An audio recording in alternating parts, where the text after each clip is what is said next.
Hello, everybody. This is Captain Eric Jurgensen coming to you live on Facebook and Zoom. And I want to welcome everybody here to the Waypoint 2021 underway event for the Maine Ocean School. We're really glad to have everybody here, and we're really glad that in spite of the challenges that we're having in our society today, we can get together and celebrate some of the successes of the Maine Ocean School. So as we are getting started here, I just want to take a second to remind everybody, if you are on Zoom, that probably the best way to view this event is through speaker mode. So whoever's speaking will be front and center on your screen. That's up under your view options on your screen there. I also want to give a little bit of a shout out and a reminder to those people that are on Facebook and you on Zoom as well, that we're really hoping to have some great interactive questions throughout this event. So the way you can do that is by at any time entering the chat down at the bottom of your screen or on Facebook, and we have a whole team of people here that is looking at those updates and making sure that we have a good interaction with you all. So as we move ahead then, feel free to interact with us all. We're excited to have you, and we're going to go have a great event today. I do want to let you know this is the first time that we've done a virtual interactive presentation like this. We're hoping to do this on a more regular basis, but bear with us as we're also learning the ropes. Most of us are scientists and teachers and sailors, you know, the founders of the Maine Ocean School and supporters. So our side jobs are presenters and technicians. So thank everybody for your patience and for participating in this event as we move ahead. So as a little bit of an introduction today, the Maine Ocean School is a public magnet high school that is located in Searsport, Maine, and is vital to the marine trades in our minds and the evolution of the ocean and the ocean trades in this area. So today we have some great speakers lined up to give some facts and some opinions and to answer some questions. We'll have Gail Zaleski, who is the chair of the Maine Ocean School School Board. We have the executive director, Kylie Bragdon. We have a student here that's going to give an update from inside of the classroom. We have representatives from the Workforce and Community Development Committee of the school. And we have Mark Haley here as well, who is presently the chair of the Maine Ocean School Foundation. So we're excited to share the structure of the school, the vision and the mission. And I think with no further ado here, I'm going to go ahead and introduce Gail Zaleski. And as I said, she's the chair of the Maine Ocean School trustee board. And she's been with the Ocean School since the beginning. And so Gail will have some great insights for us. So Gail, are you there? I'm here, Eric. Thank you. And wow, can you believe how far we've come? I can't even believe we're at this point. So it's quite amazing to be here with all of you to be able to share where we've come. And I met Eric and others on this call by this mechanism. So it's exciting to see where we are today.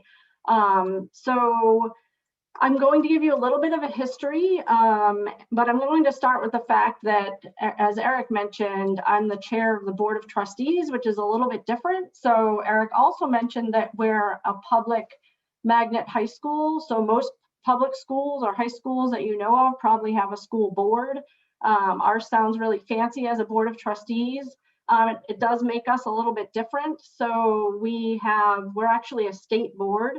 And our board is appointed primarily by the governor, which makes things interesting. But what it does do is make us a bit unique in the sense that the chairs or the seats on our board are connected very directly to marine industries and marine communities in very great ways that give us an opportunity to do the work that we're doing and make this a public magnet school that is focused on marine related needs of the state. So I'll just mention that the board does have some standing committees, one of which Eric already mentioned, our Workforce and Community Development Committee. We have the standard Finance and Facilities, Program Committee, and others, and that's the way we function. And we meet like many other school boards as on a quarterly basis. But our board actually reports to the Joint Committee on Education and Cultural Affairs in the state. And I'll just give a little bit of history. Our history, the school was formed in legislation in 2015, really ushered through by Representative James Gilway, who's on this call, I see, so we could hear from him. And then James started reaching out to a whole bunch of us to be on the board. So we worked together with many people to create a program plan for an ocean-themed high school. The program plan was accepted in 2017, and lo and behold, in fall of 2018, we opened the doors to our first class of students. And before I hand this back to Eric, because I know that time is short and you want to really hear from the important people like Kylie and Noah, I'm just going to read off our mission and vision because it will give you an idea of where we are, where we're headed, and what you'll hear about tonight. So our mission is to provide a theme-based high school education focused on Maine's maritime connection with an emphasis on leadership, work ethic, and the transferable skills associated with careers involving the ocean.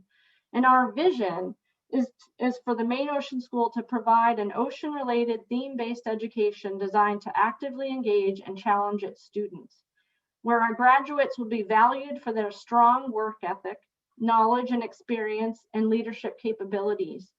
Well, Maine Ocean School will stay on the leading edge of innovative technologies and teaching strategies and help support learning in our communities. So I'll be here for the rest of the event, and I'm happy to answer questions and excited for you to hear more. Thanks, Eric. Back to you.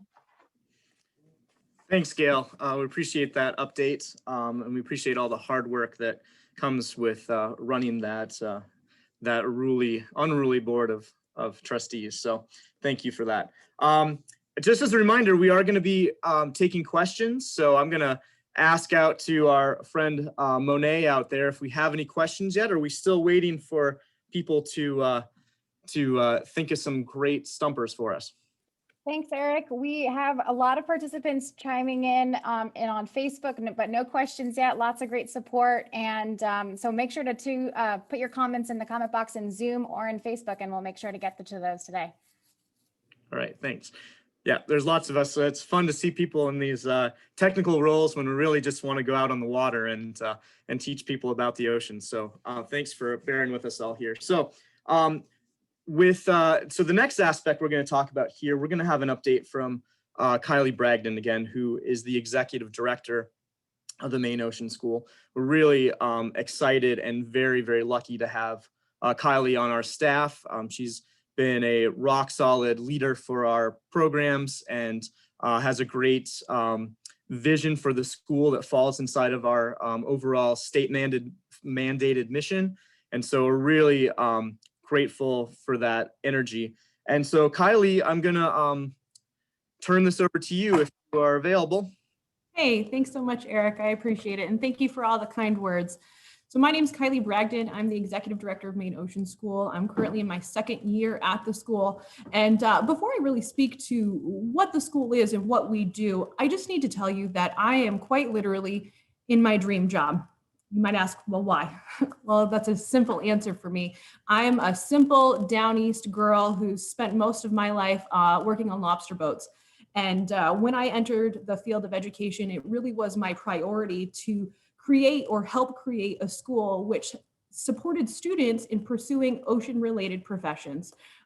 So this mission, when the Maine Ocean School, I saw the job position opening, it really was the perfect fit. And I've been incredibly lucky to work with such an amazing array of individuals and professionals in the field currently. We have the best team on the planet, and we also have the best kids. So what is Maine Ocean School? We opened up in 2018 with only 12 students with an ocean themed curriculum focused on meeting Maine's education standards. We have 4 specialized tracks, including marine science, transportation, engineering, and management. And at the core of our learning, it's all about this hands-on, minds-on teaching practice. So essentially, you know, we don't want our kids to have to sit in the classroom or sit in front of a computer all the time. Though, you know, as is necessary, we do use those types of learning strategies. But really what we want to do is we want to get kids out into the real world so they can develop the necessary skills so that they can be effective when they enter the workforce. Well, how do we do this? A lot of different ways. Our kids access a lot of trainings. For instance, last year, all of our students completed the OSHA shipyard training, which was a great certification for them to all obtain. In addition to that, we're pursuing currently first aid and CPR. We have an emergency preparedness training that our students are going through, and also on the horizons, a weather-based training that kids are going to be participating in. So like I said, at the core of it, our mind is focused on supplying students with skills that they can apply in the real world. And if Carla could go to the next slide, I would greatly appreciate it. Thank you so much, Carla. You're wonderful. So in order to understand where we are currently as a school, I think it's really important for everyone to just have some basic information about our response to the pandemic. Now, the slides are getting crazy, everyone. Please bear with us. So in March of 2020, similar to other school districts throughout the country and the state, we were posed with a very challenging decision as to what to do next. All of a sudden, we were in uncharted territory. I was so excited about that pun, I stumbled on it. But we were in uncharted territory where we wanted to make sure the safety of our students was secured, but we also wanted to continue on with their academic progress. Oh, I'm very lucky that at the time, our teaching staff was implementing an interdisciplinary project where students were already creating virus models. They were graphing the spread of the pandemic throughout the globe, and that top left-hand photo is one example. And they were also creating emergency response plans. This made our transition to online learning especially easy because our students were well informed as to why this change needed to occur. As a whole, it only took us 1 day to transition to exclusive online learning through the implementation of Google Classrooms. And when we switched to online learning, that still meant kids were having direct contact with their teachers every single day. We still hosted classes. We still had our basic functions of school. We tried to make things as normal as they could be in this very uncertain time. Next slide, if you could please, Carla. Thank you. So out of last spring, despite all of the challenges, we actually had a great deal of success. More specifically, we had, like I said before, continued academic progress. We had students completing courses, moving forward in those courses. In the bottom right-hand corner, we actually spearheaded our first series of junior and senior level capstone presentations, one of which, the photo there is from one of our seniors from last year, How Do Leaders Make Hard Decisions? It was really wonderful to see the students thrive in an online environment, and it actually posed a lot of creative and wonderful opportunities for us to pursue this year. In addition to our just basic academic progress, we also had a great deal of student attendance. Our kids were here, they were engaging with us, they were participating, and that was so wonderful to see, especially knowing some of the circumstances that many students and teachers were facing across the nation. And finally, I think perhaps the largest success last year came from the graduation of our first high school class. So we had 3 seniors graduate, all of which who were accepted and sent off to their first choice universities. And I do believe that 2 of them are currently at MMA with Captain Jurgensen. Next up, Carla, thank you.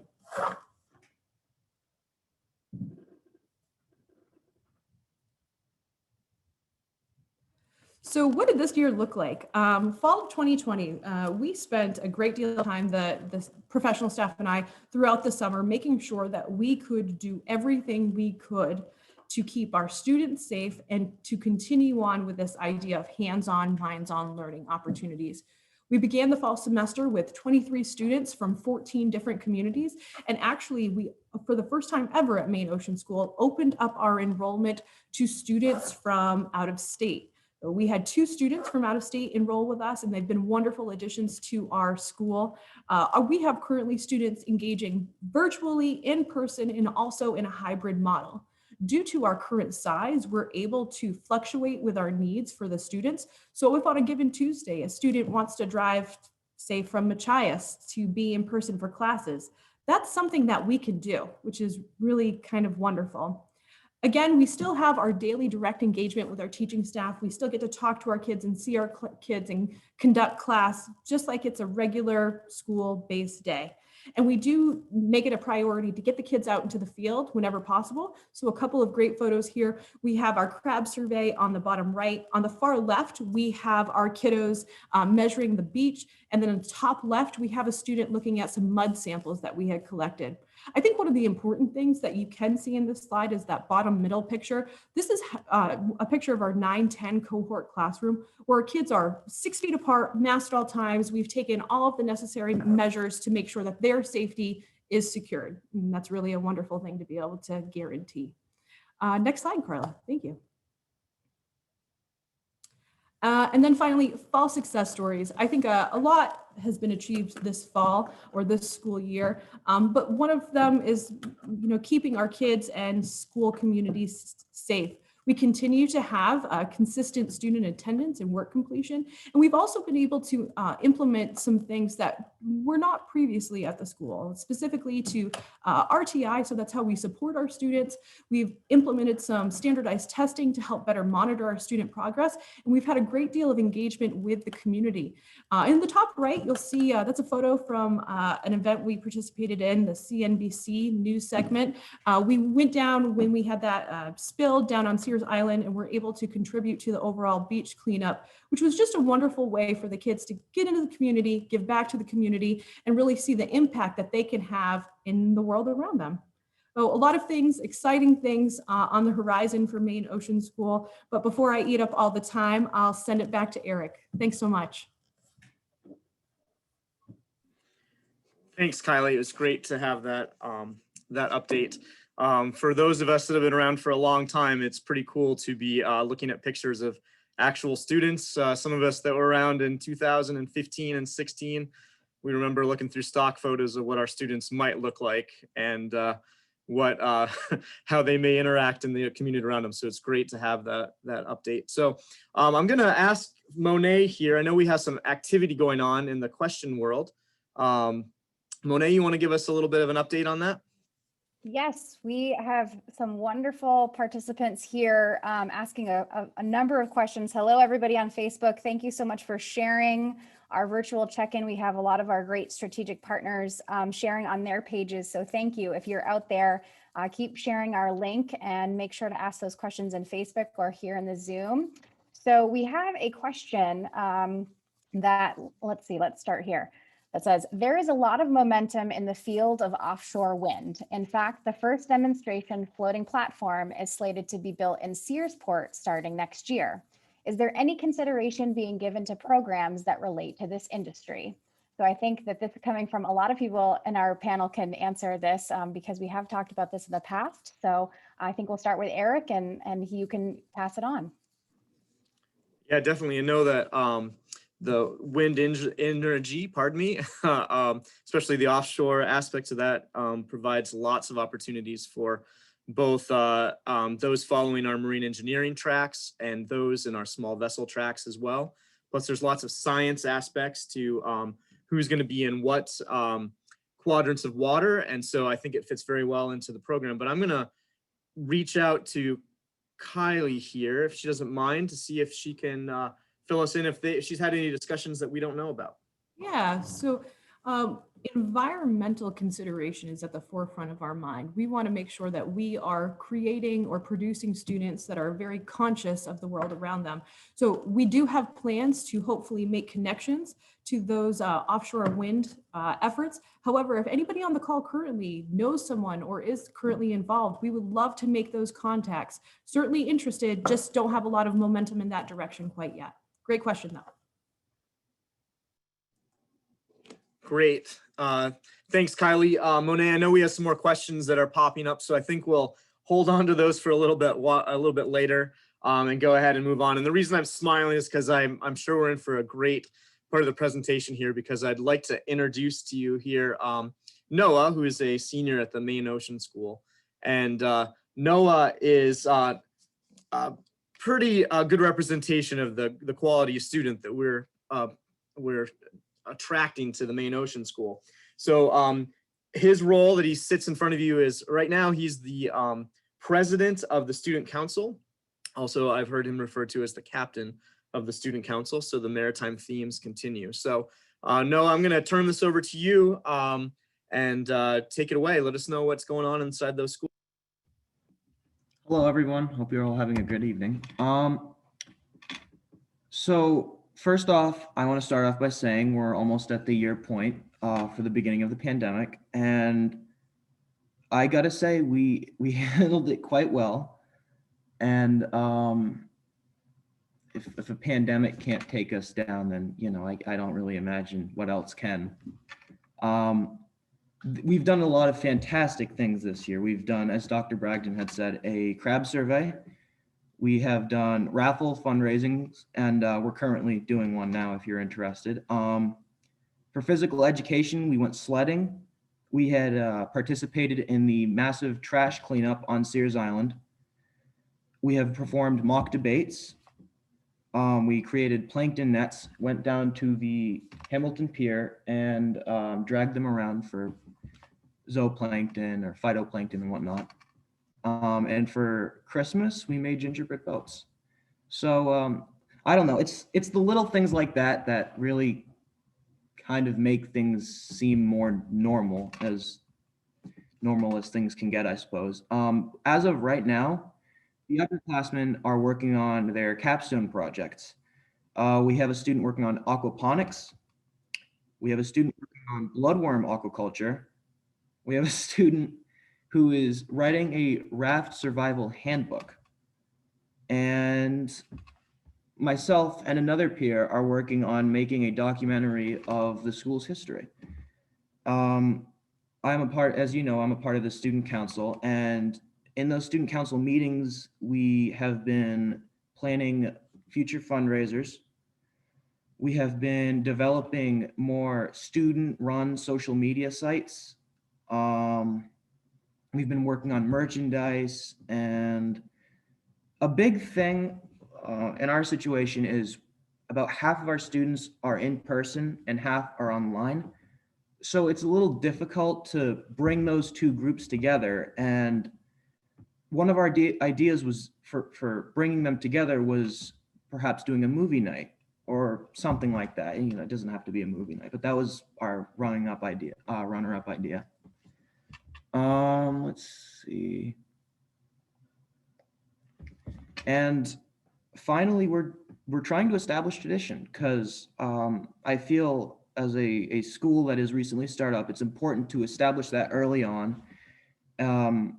One thing we did the first year of the school was we built cardboard boats, and we actually launched them in the YMCA pool in Belfast. This year, we're hoping to do the same thing, except we're going to up the ante a bit and actually, hopefully, launch them out there in the ocean. So I hope that gives a little insight as to what we've been up to during this pandemic. If anyone has any questions, shoot them in the chat box. Thank you very much. That's all I have. Thanks, Noah. We're getting a lot of good comments in the chat there on your presentation, so we appreciate it. As Noah was talking, I was looking down through the list of names that I can see that are participating, and I know that there's a lot of pride out there, because there's a lot of people that are longtime supporters and were integral to the building of the school. So Noah, I know they're proud of what you and your fellow students are doing in the school. So Monet, do we have any questions that we need to talk about for Noah, or are we going to save those for the end here? Well, we have a couple comments that I wanted to read to make sure that if people are not watching the chat box, that those comments are articulated. So we also have a comment that says, what an amazing experience for students to be paving the way in the development of the school. Nice work. So bravo. And then we have another comment that says, bravo to everyone. Would love to hear what some of the seniors are thinking of doing next year. So I'm curious, Noah, can you share with us a little bit more to pass along? Everyone's so curious. Well, since there's only 3 seniors, I can get you a pretty, well, it's maybe not accurate picture of what we're gonna do, but because of the pandemic, I have felt as if going to college next year might be a little bit of a gamble, considering college, from what I've told, college is best had when you can actually be on campus safely and perform whatever college students might perform. So therefore, I plan on taking a gap year. During that gap year, I hope to perhaps, I am interested in doing a semester at sea. There's a program, I'm not sure exactly what the name is, that I might be doing. I know my friend Cole is very interested in doing the Appalachian Trail, in which I might participate with him, but that's a big step, so we'll see. As for Max, I'm not too sure. But I'm sure he has something going for him. He has expressed that he has a plan, though I'm not sure exactly what that might be. Actually, if I could jump in, I believe Max has talked about pursuing a program for offshore engineering in regards to the wind turbines specifically. So a connection to a previous question. I have great things, I think, in the future for all of our seniors. I continue to be impressed by the decisions they've been making about their futures. Well, that's great. Thanks for those updates, everybody. And again, I think I know I'm not alone in praising the great quality that we have in our students. So in order to keep things moving along tonight, I'm going to introduce our next presenter, Melissa Landon, who is the chair of the Workforce and Community Development Committee at the Maine Ocean School. It's a unique committee, as I mentioned. Gail alluded to that, and I brought it up once as well. We really understand the importance of working together with education and our community around us and the workforce that eventually people are going into. So before I say anything I shouldn't, Melissa, why don't you go ahead and let us know how things are going. Excellent. Thank you so much, Eric. So I'm one of the co-chairs of the Workforce and Community Development Committee. And because we have the mission to integrate the school and the students' education with kind of an ocean-themed curriculum, this committee exists so that we can enhance outreach to industry, business, and organizations, as well as community programs to form partnerships and knowledge sharing that help us advance the school's mission, particularly in experiential education related to the 4 marine tracks of science, transportation, engineering, and management. And we've additionally added stewardship, which the school's recent participation in the cleanup of the trash around Sears Island was one of those activities. And so the committee is meant to be kind of a give and take between the students and the maritime communities of Maine. And we also want to focus on experiential learning.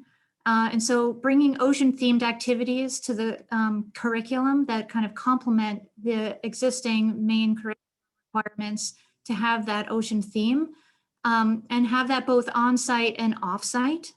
And I'll talk about that in a minute. As well as we're always looking for mentors for individual experiential learning. Our students as juniors and seniors participate in individual projects and capstone projects, and having mentors from the broader marine community allows us to better serve the students for more topics that are applicable to what they might experience working in a maritime community when they leave Maine Ocean School. Carla, can you advance to the next slide? And so some of the things that the Workforce and Community Development Committee specifically do is we're a Board of Trustees committee.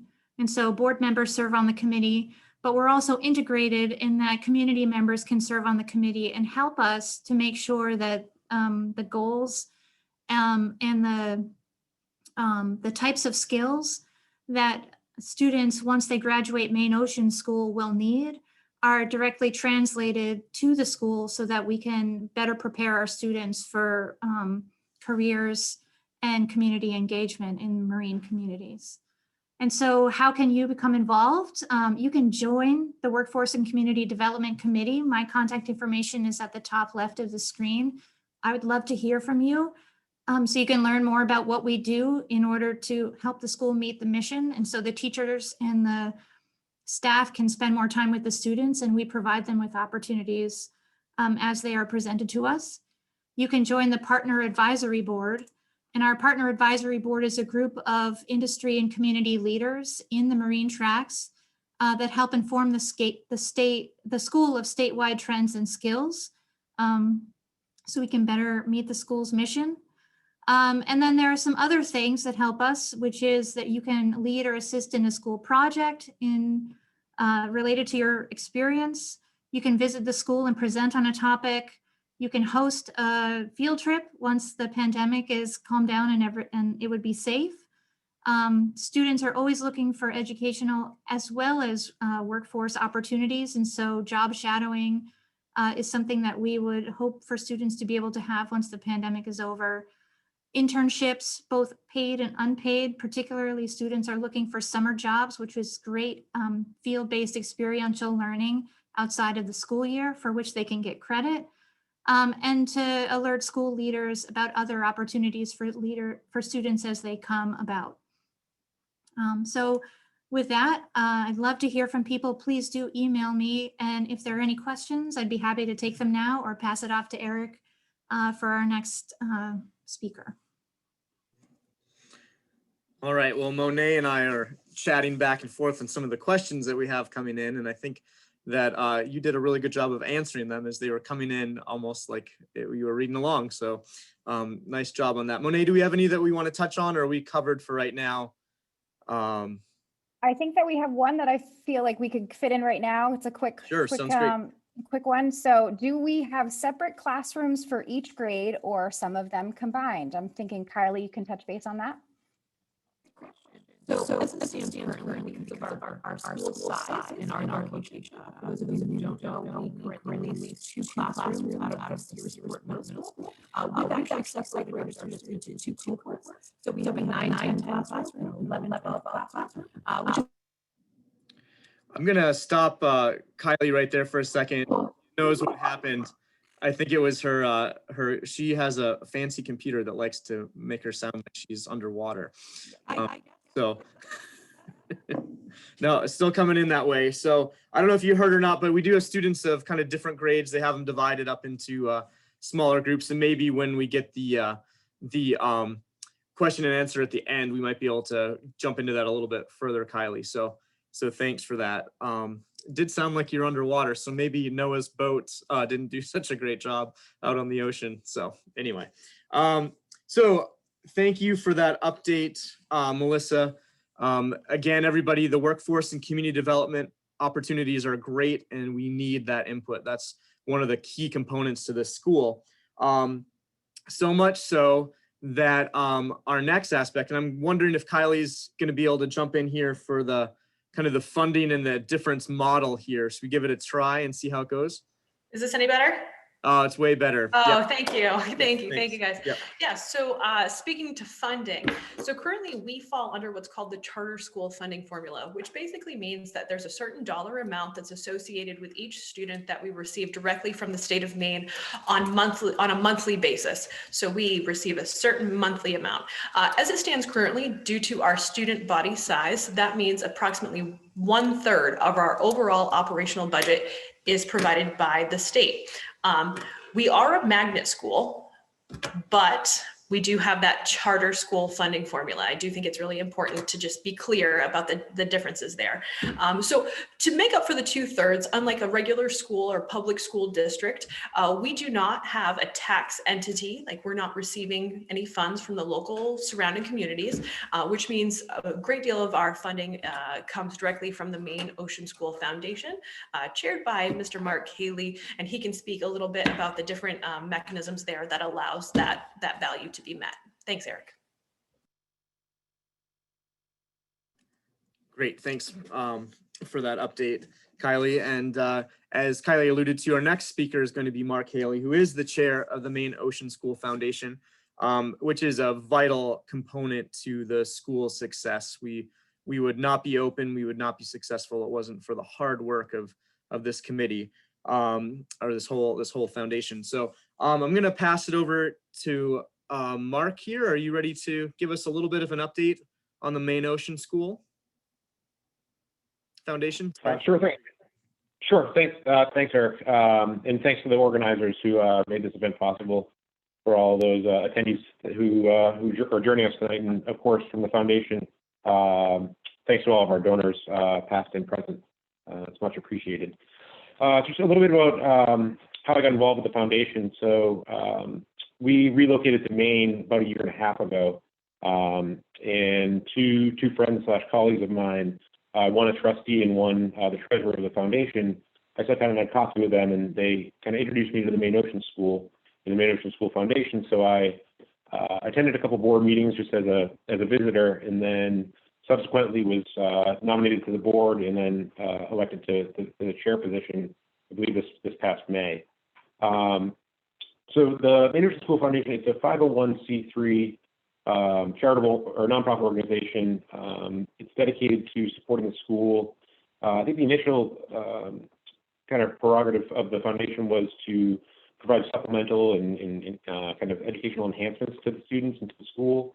As Kylie alluded to, due to the state funding from the Department of Education and the lack of any sort of structure of tax dollars from a local municipality, we're currently funding about 2/3 of the school's operating budget. And that's a significant amount of fundraising that we're required to do.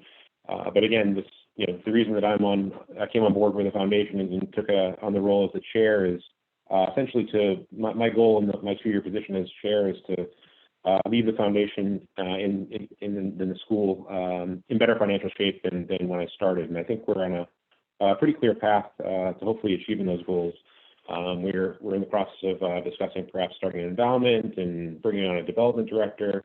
So we have, there are a lot of things that are in motion on our end. Some of the things we've done, for instance, before the start of the school year, I know that the school needed some PPE, personal protective equipment. So I think they put a shopping list on Amazon, and the foundation was able to step in and purchase sanitizer, cleaning disinfectants, things of that nature. We provided a whole bunch of masks, et cetera. So things of that nature, the foundation can step in, fortunately, and provide for the school when things come up. One of the issues we've been facing, obviously the state funding and the percentage of the budget which that makes up, and the requirement, the burden on the foundation. This past year, we made a very big push to put on a lot of grant proposals. We put out over $500,000 worth of grant proposals in about a 6 or 7 month period. Unfortunately, we ran into some roadblocks there where a lot of charitable organizations kind of reallocated where their donations and grants are going due to the COVID pandemic. So I think it was an effort well worth the time and the budget of time that we had, and I think we're well prepared to continue to pursue those grants in the future. Unfortunately this year, a lot of efforts were reallocated towards battling the pandemic and went to obviously very, very needy causes. So as far as I guess my kind of personal connection with the school, over the course of my lifetime, I've been very, ocean is a huge part of my life. I surf, I sail, spend a lot of time on the beach, et cetera. So I've actually been engaged in a lot of, as an activist and a volunteer in some environmental nonprofits that are specifically geared towards protecting the world's ocean waves and beaches, et cetera. So the Maine Ocean School really, kind of tugs at my heartstrings as far as what the educational purposes and the kind of hands-on education that the students are getting with the marine industry as well as the ocean itself. Kylie touched upon, and Noah as well, the plastic spill that happened off of Sears Island, and that kind of, we did mobilized a very robust beach cleanup, and that kind of overlaps with another foundation that I'm very involved in doing beach cleanups, et cetera. So there's there's a convergence of a lot of my kind of personal environmental goals in what the students are doing at the school and what the school is doing.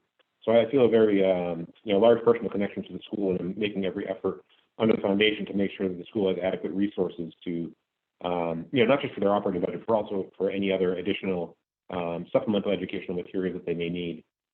The Maine Ocean School Foundation is a 501c3 organization. We have not a non-zero, we have a negligible overhead. We have some insurance, a very, very small overhead that we operate on. So nearly every dollar that comes in through donations and grants gets allocated to the school. This year, I mean, our funding goals are lofty. Obviously, being a fairly new foundation, a fairly new school, the goal is to ultimately get to some place where we have an endowment and start to fund the school through some sort of annuity or interest off of our endowment. But we're not quite at that point yet. That's in our kind of strategic plans moving forward. So right now, I think in looking at kind of our financial balance sheet right now, I think we're looking pretty good to be able to fund the school through the rest of the academic year, and we're looking towards fundraising for the summer. It's an ongoing process, and there's we try to make it fluid and try to keep up the pace as far as fundraising. I mentioned, we're in the potentially contemplating bringing in a development director to part-time, maybe 20 hours a week, to help with our community outreach and some grant writing, some networking within the community to try to raise some more donations. It's a 100% volunteer board. There's 10 of us on the board currently. We have broken down into several committees, and we're always looking for more volunteers, potential board members.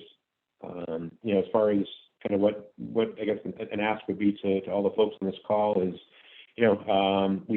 we've hosted some events in concert with the Maine Ocean School, hands-on help at some of our events. We had a successful lobster roll drive-through event last summer, help getting the word out, our networking. Our committees are open for volunteers. We have a communications committee, a fundraising committee. We'd love to have some more volunteer work there. And we do have a couple open board seats. So if anyone would be interested in potentially joining the board or have someone that they could recommend, that would be fantastic.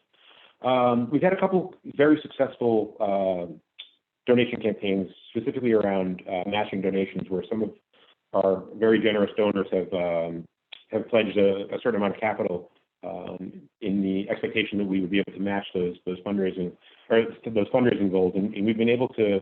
I can happily say we've been able to meet all of those matching fundraising goals that some of our donors have set out. So that's been a very productive kind of financing campaign that we've run and we've organized. And beyond that, it's just it's kind of some more help that we'd be looking for. Obviously, donations are much appreciated, as well as any sort of community outreach. I know that there are a lot of marine trade our industry partners in the meeting today, and any sort of networking in that community would be fantastic for us. Just kind of helping to get the word out a little bit more. I guess kind of in wrapping up, if you have any questions, comments, or want to learn more about the foundation, by all means, my contact information is up there on the screen. Feel free to reach out. Thanks, Eric. Hey, thanks a lot, Mark, for that update. There's a lot of great comments and some excited people about the prospects of having a part-time director come in and help with some of those fundraising efforts. So we're getting close to the end of our time together tonight.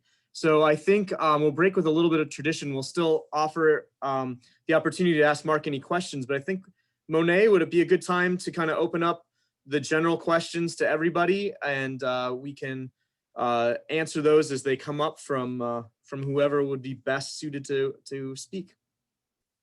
Absolutely. Thanks for the questions, everybody. And hey, everybody on Facebook, thanks for your likes and your smiley faces and all of that. It's really wonderful to see the participation. So keep putting those questions in the comment box. We'll make sure to get as many as we can. So we have a question that goes back a couple years ago.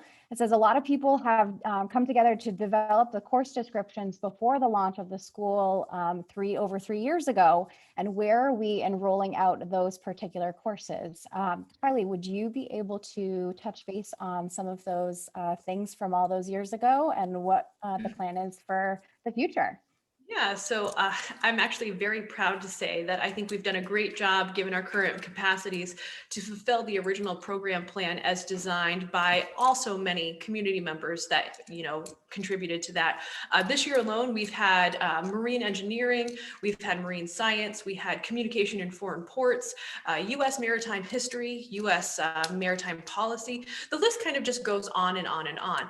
The way we kind of implemented those courses varies year to year, but I do hope as we increase our student body and teaching staff that we can really put to life more of the ideas that were originally captured in that document. Great question. Perfect. I'm going to jump in for just a second and remind everybody, since we're no longer screen sharing, go over to speaker view if you're having trouble seeing people talking here, so we can do kind of the finish out on a strong effort here. Monet, anything else we got going on? Yes, we got a few more questions. So the next question is, they're currently housing for out-of-state students. I know that this has been an ongoing question that pops up over the years, and maybe we'll start with Gail and then talk to Kylie as well.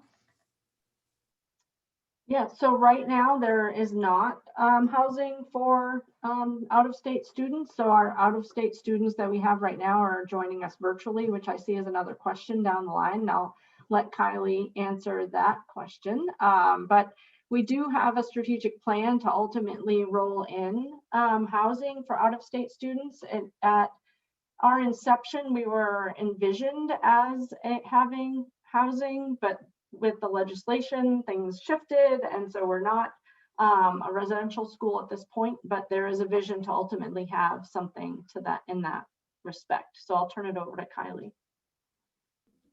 Yeah, I think, Gail, you did a great job of answering the question. Though it's currently not in our mind, as we move forward and develop as a school, it is certainly something that I would like to achieve.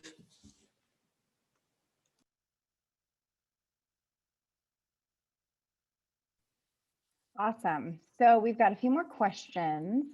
We have also some comments we have participants that are eager to hear from alumni. So we will make sure to invite some alumni of Maine Ocean School. It's so fun to be able to say that we have alumni, and it'll be great to have current students and alumni chime in for future events.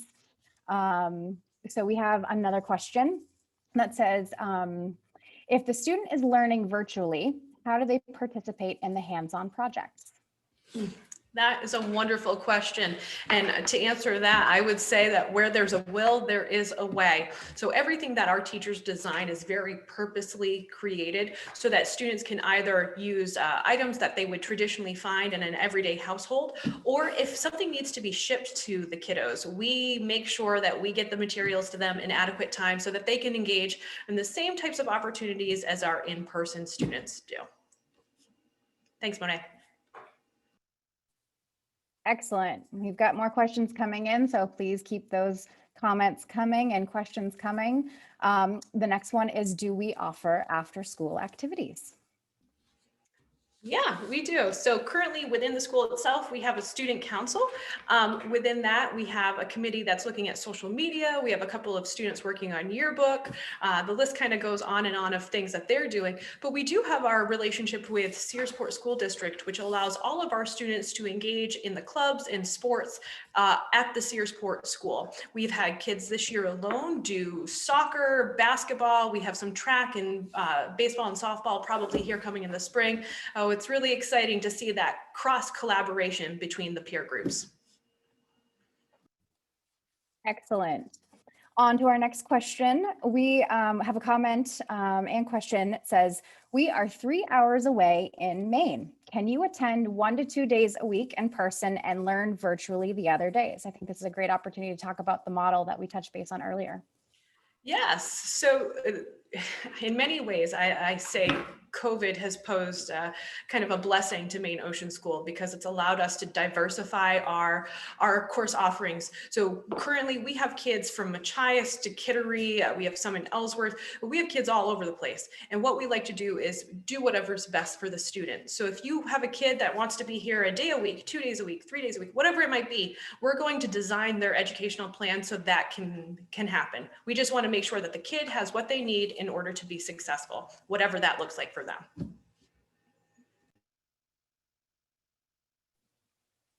All right, we have another wonderful question. It says, how do you envision the Maine Ocean School growing and or changing over the next 5 years or so? I think a couple of us can start with that, but maybe Kylie, give us a start with that and go to Gail as well. That's a great question. In the next 5 years, I'm going to throw best case dream scenario to everyone right now.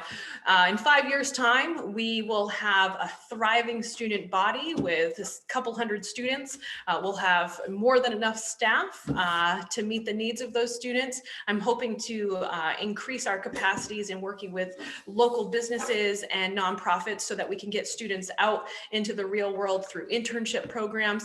And it would be wonderful if we could create a facility or a series of facilities with other organizations locally to make sure we have space for all those kiddos. That's big picture though, in 5 years' time. I think from a board perspective, we would love to be able to help Kylie realize that for sure.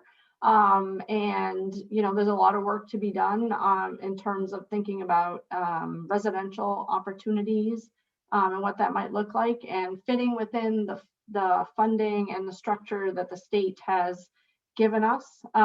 We have a very specific mechanism for growth that will hopefully help us be able to get to the point that Kylie mentioned and allow us to grow the staff as well as the school itself, and thinking about where it might be. We've explored options of having oceanfront property and living quarters, and that may be a little bit further out even. One of the things I'd like to see is, Melissa mentioned the partnership advisory board. So as much as we have a school board who's kind of paying attention to programs, we would like to have a partner advisory board so that we could have information from them of what they'd like to see coming out. In the beginning phases of doing our work, we asked many leaders in the marine industry and in marine sciences and academics, what would you like to see in students coming out of this? And so the themes that you heard us talk about work ethic, leadership, those what some people might call soft skills are the things that we heard a lot about, but we want to continue to hear and be responsive to our partners in the community to be able to make sure the students coming out are the folks they want to see entering into this space that we envision them to be entering. We have one more question about understanding the Maine Ocean School funding model and wondering if that we are able to change from the charter school funding model status, and just touching base about the education committee. And I think Kylie, if you want to touch base on that first. And also I wanted to make sure we touch base with Mark about that 5-year plan, because I know that the foundation is also thinking about that 5-year plan as well. So after Kylie, maybe Mark can touch base on what we're thinking there as well. Yes, so given that we were created through a legislative initiative, our funding mechanism would require a change in that statute or that law. So we are currently working on that. However, there's nothing concretely decided at this point. I do think that it is important for us to consider other options. However, as we continue to grow, as you can imagine, 1/3 from the state does make it a little challenging at times to make sure all of the needs are met financially. Mark, maybe you can jump in on the 5-year plan. Yes, absolutely. We do have kind of a general strategic plan looking forward. And yeah, we will absolutely, as a foundation, support the school in their growth, whatever measure of growth they may have, to the best of our capabilities. It'd be a lot of work on our side, but I think that along with the other 9 board members and other volunteers, we're certainly capable of supporting the school in any fashion they see fit as they continue to grow. So yeah, I'm confident we can support them. Awesome. And I think we just have 2 more comments that I want to make sure that we read before we wrap up. The first comment, it says, as always, the Ocean School staff and students continues to be cutting edge on education, not only in Maine, but nationwide. Well done and congratulations to all. Keep up the good work. And then we also have a comment on Facebook that says, Maine Ocean School has been a dream come true for our family. My landlocked daughter has been singularly focused on a career in marine biology since she was 5 years old and being able to move from homeschool into an ocean-focused high school curriculum has been a tremendous experience. So I think those two comments are a wonderful way to wrap up. Eric, I think you want to say a few more things. Yeah, thanks everybody for all those great comments and for all the hard work. We are right at 6 o'clock right now, so we're doing great on our time. I do just want to take a second to thank the behind the scenes people. Carla Skokie is back there doing the Wizard of Oz thing for us and making things happen. So I'm not sure. Oh, there we got a thumbs up from her. So thank you, Carla, for that. I do want to thank Melissa Landon as well for the hard work she did through her community development on arranging this effort, and for all your panelists. Monet's been running around making sure that things are working for us on the backside. So we really, really appreciate these efforts. So I get to be the last person to speak, so I'm pretty excited about that. And so I really want to just look back for just a second. And many of us started this effort with the Maine Ocean School that we were going to be in a sprint and that we were racing all the time to get the school open and to meet deadlines, but it really has turned into a marathon, and that's a good thing. I just want to acknowledge all the hard work from the names I'm seeing on the screen, and we all realize that, you know, it's really a unique thing for founding members of a community effort like this to still be here literally years and years later. Like the first of us started in 2015 and now we're in 2021, and we're not only surviving a pandemic, but thriving in it. So that can only be done with the efforts of all these individuals and all of you. So we appreciate that. I do want to end tonight by saying that we have a commitment as a school and as a school board and as a foundation to continue to reach out to you as our vital members, both in the marine trades and as parents and as potential students. We've been working for a long time together, and that effort is going to continue. So please expect that in the next couple of months, you'll get an invitation to a similar update. Hopefully, eventually, they won't need to be virtually or exclusively virtual. We'll try to keep this going so that our landlocked friends can participate as well. But at the very beginning of our presentation, we had a great slide there on the underway aspect of Maine Ocean School. And I just wanted to take 1 second in the last comments to say that it's very different for a vessel to be underway compared to a vessel that is underway and making way. A vessel that is underway can be tossed around by the waves and the storms and does not denote that it is making its predicted course. So I'm happy to say, to wrap up this, that Maine Ocean School is not only underway, but it's making way. And I'm really thankful for everyone that's been able to make that happen. So with no further ado, I'm gonna go ahead and wrap this up. And as I always say to my students online, you don't have to say anything, just wave and leave, and we'll see everybody in the comments, and we'll definitely see you online soon, making more updates available to you. So thanks everybody, and congratulations to all students and all these teachers and all these leaders. Thanks a lot, everyone.